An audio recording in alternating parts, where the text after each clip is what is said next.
안녕하세요. 저는 서울에 살고 있는 40대 여자입니다.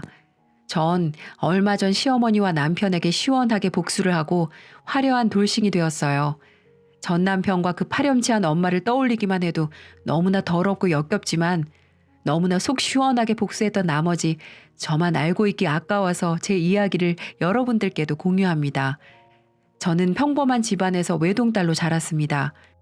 많이 배우진 못하셨지만 성실했던 저희 부모님은 노점상에서부터 시작해서 동네에서 자그마한 과일 가게를 차려 열심히 장사하시며 저를 부족함 없이 키워주셨고, 저도 열심히 공부해서 알아주는 명문대에 입학할 수 있었죠. 그곳에서 남편을 캠퍼스 커플로 만났어요. 대학원생이던 남편은 조용한 범생이 스타일이었습니다. 처음엔 촌스럽기도 하고 수수한 남편의 차림에 저희 집이랑 비슷한 집안이겠다 싶었는데, 사귀면서 대충 들어보니 예상과는 다르게 저희 집과는 아주 많이 차이가 나더라고요. 부모님도 두 분 다 해외에서 공부도 하신 그 시절 드문 유학파였고, 남편도 어렸을 때 영국에서 공부하다가 한국에 와서 교수의 꿈을 갖고 대학원을 다니고 있었던 거였어요. 저는 부모님이 학비를 대주시는 것만으로도 죄송해서 학업과 아르바이트를 병행해서 간신히 생활비를 마련할 수 있었고, 남편은 집에서 지원을 빵빵하게 해주셔서 돈 걱정 없이 저와 데이트하며 열심히 학업에만 몰두할 수 있었죠. 그러던 어느 날 저희가 사귄 지 1년이 조금 넘을 때였어요. 희주야, 우리 부모님이 널 좀 보고 싶어 하시네? 조금 이르다는 생각은 했지만 남편 같은 남자라면 결혼해도 좋겠다라는 생각이 있었던 저는 나름 할 수 있는 최애대로 차려입고 남자친구의 집으로 갔어요.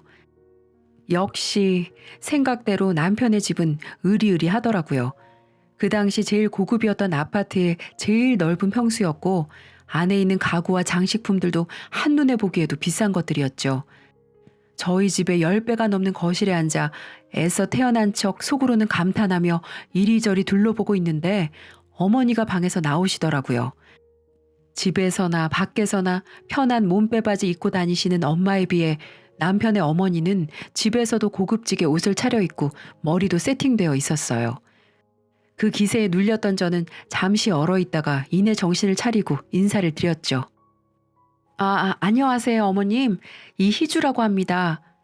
왔니? 연애 한 번도 안 하던 우리 아들이 1년이나 만난다길래 궁금해서 불렀다. 예상치 못한 쎄한 분위기에 저는 더 살갑게 대화를 이어나가지 못하고 어색하게 찻잔만 만지작 만지작 거리고 있었어요. 그래, 니네 집안 이야기는 대충 들었다.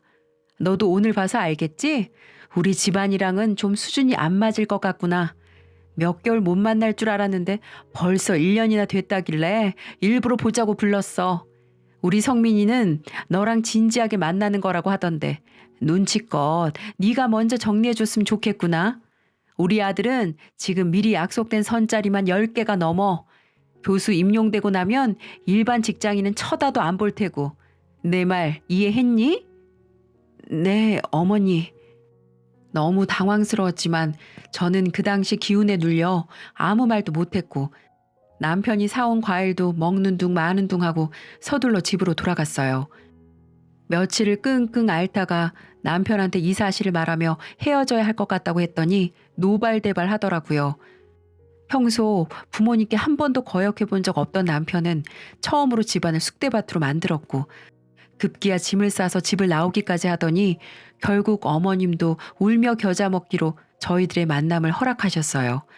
저희 부모님은 네가 뭐가 그렇게 아쉬워서 그런 집안에 시집을 가야 하냐고 극구 반대하셨지만, 남편을 너무 사랑했던 저는 부모님의 말은 들리지 않았죠. 그때를 생각해보면 정말 그때라도 그만뒀어야 하는데 이런 후회가 드네요. 어쨌든 그렇게 험난한 연애를 하며 학교를 졸업하고 저의 끔찍한 결혼 생활이 시작되었어요.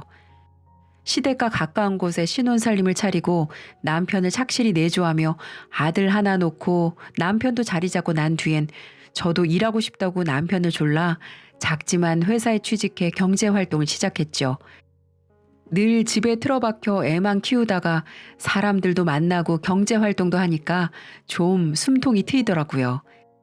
시아버님은 그래도 저에게 늘 잘해주시고 우리 아가 하면서 아껴주셨지만 어머님은 변함이 없으셨어요.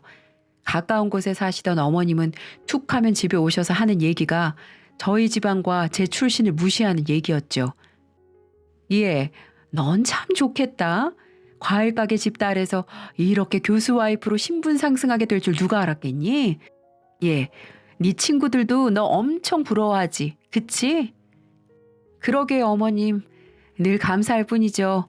덕분에 저희 동준이한테도 이렇게 부족함 없이 다 해줄 수 있네요. 우리 집안에 청껏이 굴러 들어와서 어쩌나 싶었는데 그래도 네가 아들이라도 낳아서 천만 다행이지. 아들 못 낳았으면 진즉 내쫓겼을 텐데. 어찌나 그런 말들이 일상이었던지 저는 이제 화도 안 나고 아무렇지 않게 대할 수 있는 경지에까지 올라섰죠. 남편에게 수차례 눈물로 호소해봤지만 그냥 당신이 참으라는 말밖에 하지 않던 무능한 마마보이 남편이었어요. 그러던 어느 날 시어머니만 빼면 그래도 평탄했던 저의 결혼 생활에 엄청난 사건이 일어나게 됩니다. 남편이 점점 연구하느라 늦게 들어오는 날이 잦아지고 씻을 때도 핸드폰을 화장실에 들고 들어가기 시작하더군요. 살짝 이상하다 싶긴 했었지만 워낙 평소에 말썽 한 번 안 피우던 남편이어서 그런지 저도 대수롭지 않게 여겼어요. 근데 이 여자의 촉이라는 게 정말 무섭잖아요. 어느 날은 남편이 씻으러 들어가는데 핸드폰을 침대 옆에 충전해 놓고 가더라고요. 순간 속으로 정말 많이 고민했지만 쎄한 기분이 가시지 않아서 결국 남편의 폰을 몰래 들여다 보았는데 심장이 쿵 내려앉는 줄 알았어요.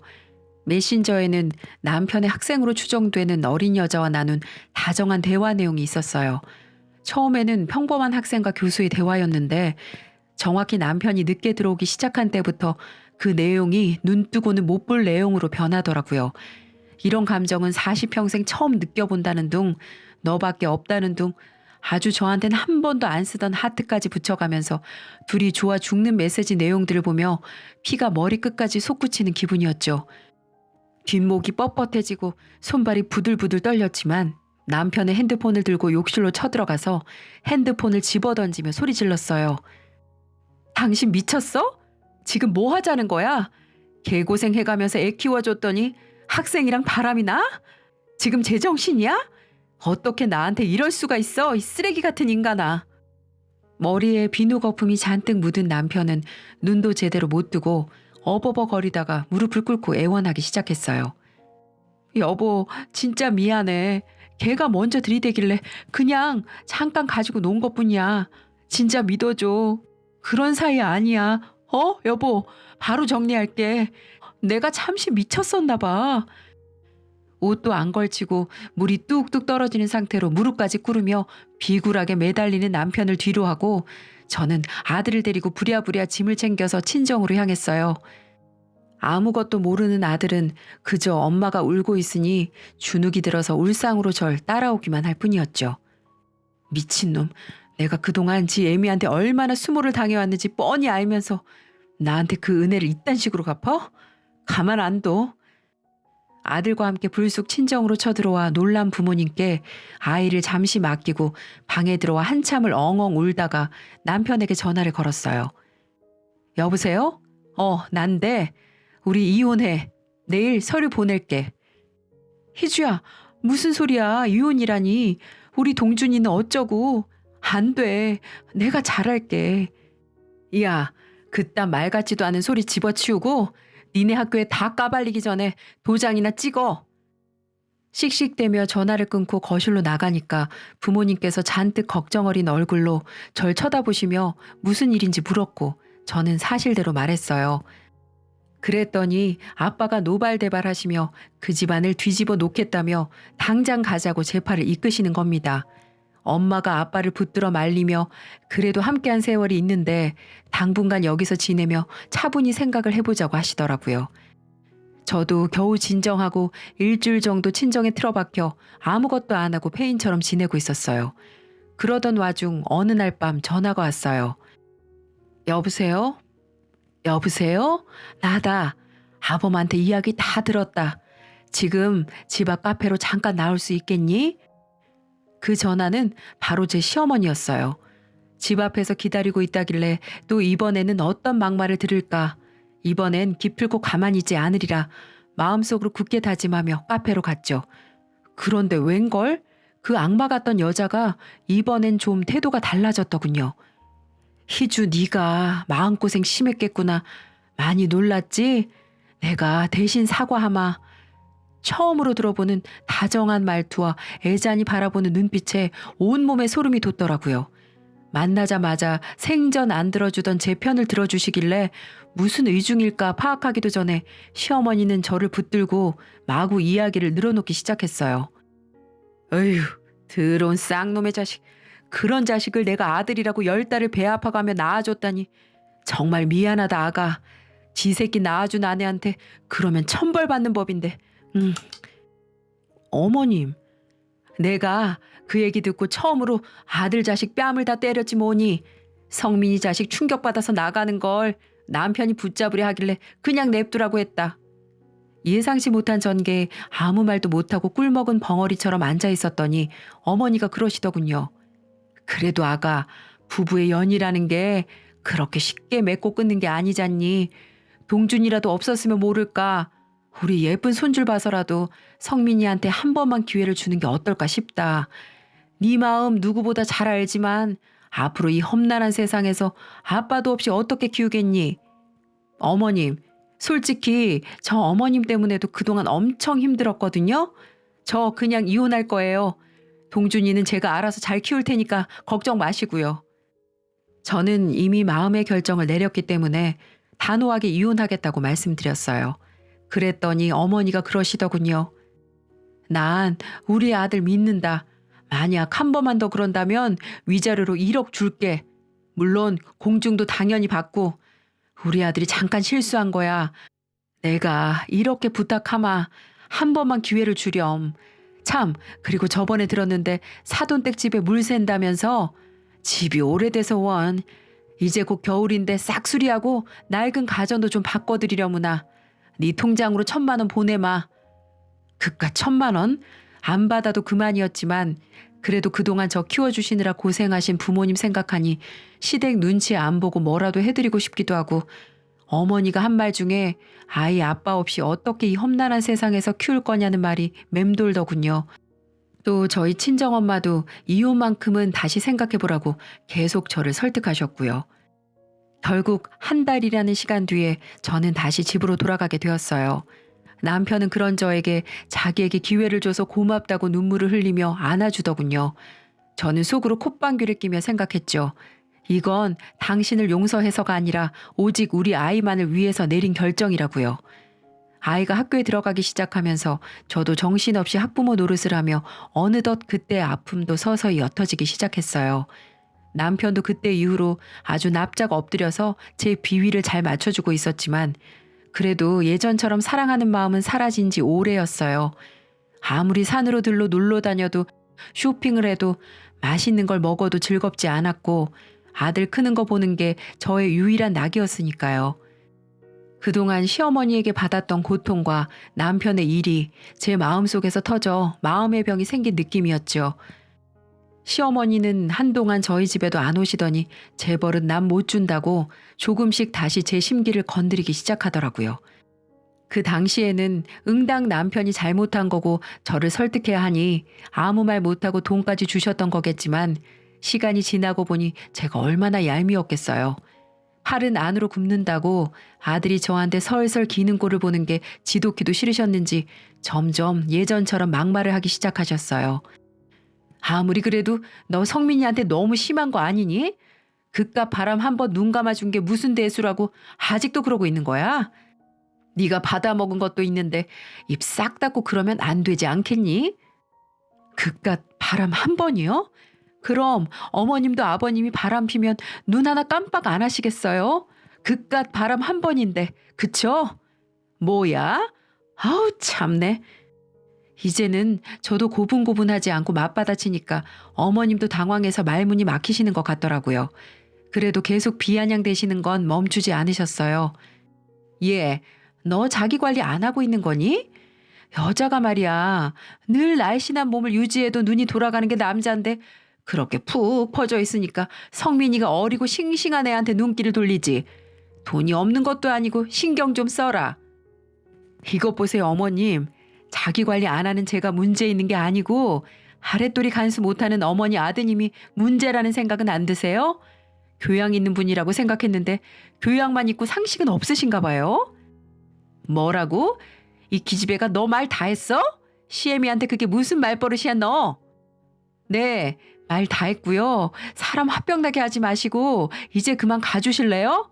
현관 비밀번호 바꿀 테니까 그렇게 아시고요. 그렇게 떠밀리듯이 문 밖으로 쫓겨난 시어머님이 남편에게 전화로 노발대발 화를 내셨는지 집에 와서 저한테 얘기하더군요. 당신 아무리 그래도 우리 엄마를 그렇게 쫓아내면 어떡해. 엄마 화 많이 나신 것 같더라고. 좀만 참지 그랬어. 당신도 알잖아 우리 엄마 성격. 뭐? 참, 지금 거기서 또 니네 엄마 편을 들겠다고? 진짜 머리 어떻게 된 거 아니야 당신? 똑바로 생각해. 나 지금 당장이라도 이혼설에 도장 찍고 싶은 마음이 굴뚝 같으니까. 여보. 죄인인 남편은 더 이상 아무 말도 못했고 저는 당분간 시어머니로부터 자유로운 생활을 할 수 있었어요. 아유, 어찌나 숨통이 트이던지 그 여자 목소리만 들어도 뒷목이 뻣뻣해지는 느낌이었는데 안 보고 사니까 그렇게 세상 편할 수 없더라고요. 그렇게 안정된 나날을 보내고 있던 중 어느 날이었어요. 그날은 저희 회사에서 모처럼 가을 야유회로 평일에 다 같이 쉬고 오전에 북한산 등산을 다녀오기로 한 날이었어요. 예쁘게 물든 단풍도 보고 내려와서 맛있는 파전에 막걸리까지 마실 생각을 하니 저도 오랜만에 들떠서 신나게 야유회를 떠났죠. 힘들지만 새소리도 듣고 물소리도 들으며 열심히 올라가다 보니 어느덧 정상에 다다랐고 평일이었지만 꽤 많은 사람들이 저마다 100군데 바위에 앉아 쉬고 있더라고요. 그런데 옆에 있던 동료가 저한테 귓속말로 수군대더군요. 희주씨, 저기 저 커플 좀 봐. 와, 대단하네. 남자가 한 10살은 어려 보이는데 애인인가 봐. 근데 저 아줌마 너무 애잔하다. 조금이라도 어려 보이려고 아주 봐라 그랬네, 봐라 그랬어. 저 화장 어쩔 거야 정말. 아줌마가 돈이 많나? 그 말을 듣고 동료가 가리키는 커플을 봤는데 동료가 비웃었던 그 여자가 바로 제 시어머니였던 거예요. 혹시나 잘못 본 걸까봐 두 눈을 비비고 다시 봤는데 평소보다 더 진한 화장에 몸매가 드러나는 운동복에 본인보다 10살은 어려 보이는 남자 옆에 찰싹 달라붙어서 다정하게 김밥을 먹여주고 있던 그 여자는 정말로 제 시어머니가 맞았어요. 저는 순간 뻥져서 그 광경을 쳐다만 보고 있다가 이내 정신을 차리고 몰래 사진을 찍었어요. 아주 가식적인 표정으로 애교를 부리며 아양을 떠는 모습, 다정하게 남자와 러브샷 하는 모습, 사진과 함께 영상도 찍어놨죠. 모처럼 기분 좋게 놀러 간 건데 역겨운 시어머니의 모습에 기분이 다 잡쳐버렸지 뭐예요. 그렇게 내려와서 2차 회식도 하는 둥 마는 둥 하고 집에 와서 곰곰이 생각하는데 저도 모르게 웃음이 나는 거 있죠? 이걸 어떻게 이용해서 시어머니한테 복수를 제대로 할까? 그런 생각? 그래서 시어머니에게 전화를 걸어서 잠깐 집 앞 카페에서 보자고 했죠. 무슨 일인지 영문도 모른 채 제가 먼저 만나자고 하니 어머님은 제가 사과드리려고 보자고 한 줄 알았나 봐요. 그래, 그때 아주 매몰차게 쫓아내더니만 이제 와서 할 말이 뭐니?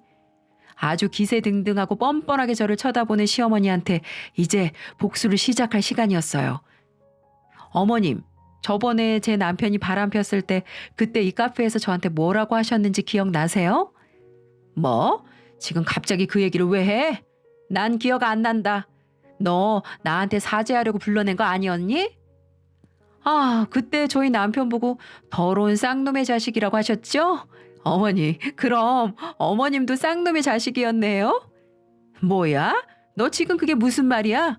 미쳤니 너? 어머님, 어쩐지 불륜남 입장을 너무 잘 이해해 주시더라고요. 오죽하시겠어요? 어머님이 불륜녀여서 아들도 그렇게 자랐나 봐요. 그쵸? 뭐? 무슨 개소리야? 얘, 똑바로 말을 해. 너 머리가 어떻게 됐니? 저는 길게 말하지 않고 핸드폰을 열어 그날 찍었던 사진들을 보여드렸어요. 자신의 불륜 현장이 담긴 사진을 본 어머님은 사색이 돼서 아무 말도 못하시고 제 눈치를 보시더라고요. 오늘 아주 과간이었어요, 어머님. 제 동료가 그러더라고요. 저 여자 어려 보이려고 아주 발악을 한다면서 화장이 저게 뭐냐고 엄청 비웃던데 차마 제 시어머니라고 말도 못하고 제가 얼마나 얼굴이 화끈거렸는지 아세요? 너, 이 천한 기집년이, 내가 널 우리 집안에 들이는 게 아니었는데. 어머님이 주먹을 꽉 쥐고 몸을 바들바들 떨기 시작하는데 저는 그 모습을 보며 10년 동안 쌓인 채증이 확 내려가는 기분이었어요. 속으로 환호성이라도 지르고 싶은 심정이었죠. 어머님, 천한 건 어머님이죠. 저희 아버님이 얼마나 좋으신 분인데 그렇게 어린 남자랑 놀아나고 싶으셨어요?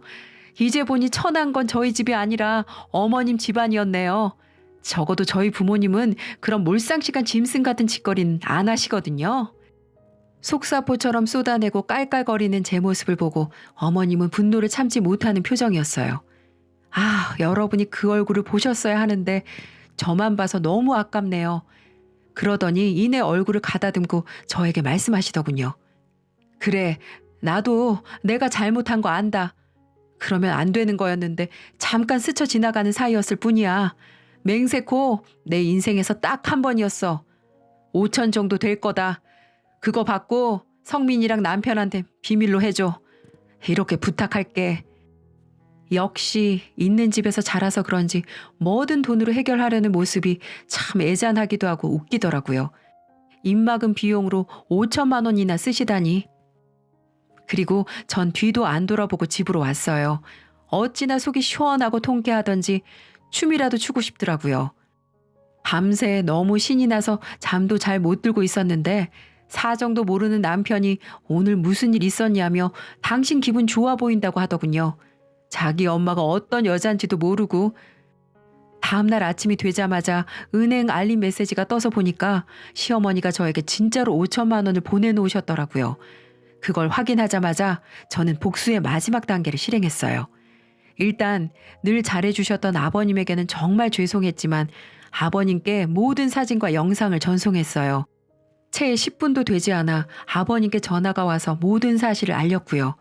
이 더러운 여편네 가만히 안 놔두겠다고 난리가 나셨어요.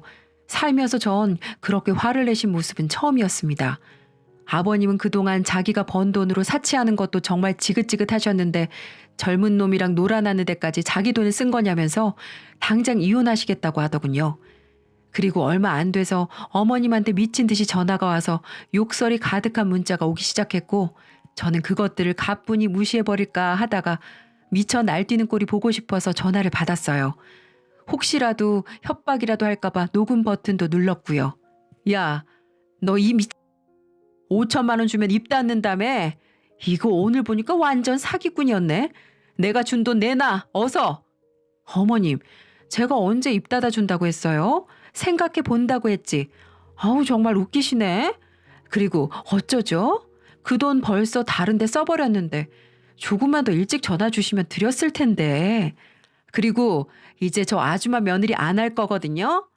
그러니까 함부로 막말하고 천하게 말씀하지 마시고 좀 교양 있게 말씀해 주세요. 어디서 교육을 받았길래 말투가 그렇게 거칠어요? 더 이상 연락하시면 협박죄로 고소합니다.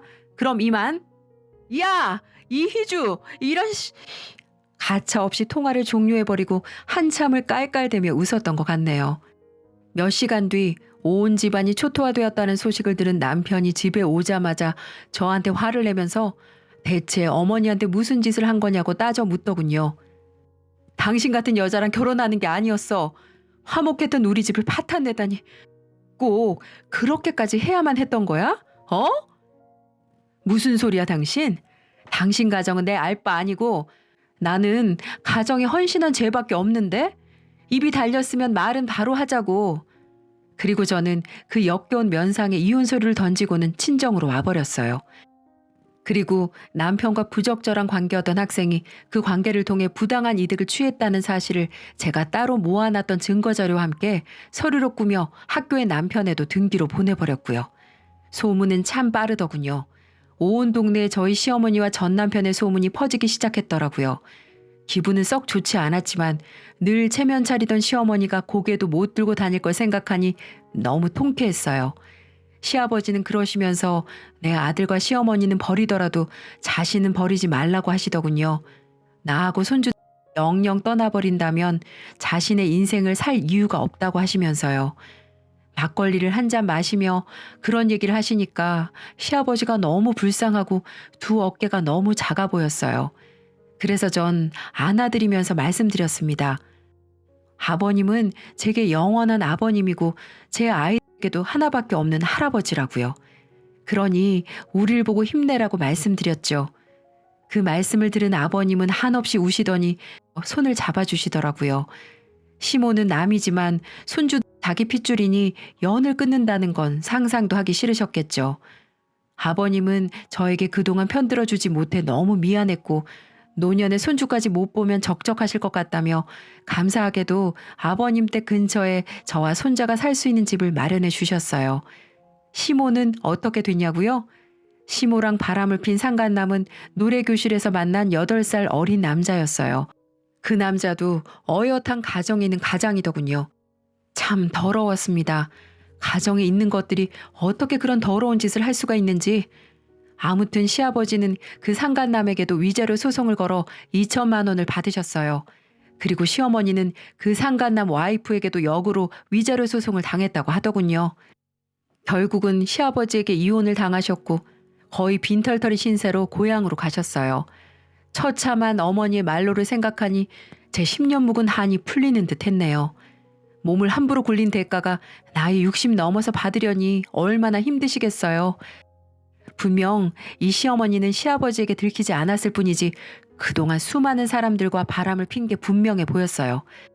그런 여자를 지금껏 어머니라고 불렀으니 오늘 가서 제 더러운 입을 소주 한 잔 먹고 알코올로 분해를 해버려야 할 것 같습니다.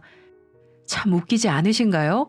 며느리와 시아버지가 두 손 나란히 잡고 각각 그들에게 벌을 주려고 이런 행동을 한다는 게 참 살다 보니 별의별 일들을 많이 겪게 되네요.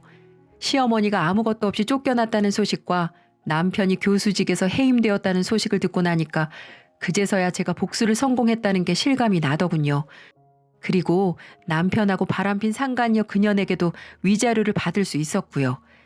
시어머니는 아직 재산 분할이 남아있어서 어떻게 될지 모르겠지만 어쨌든 절 개무시하던 시어머니 그리고 절 배신했던 남편 둘 다 이런 비참한 최후를 만나게 되었네요.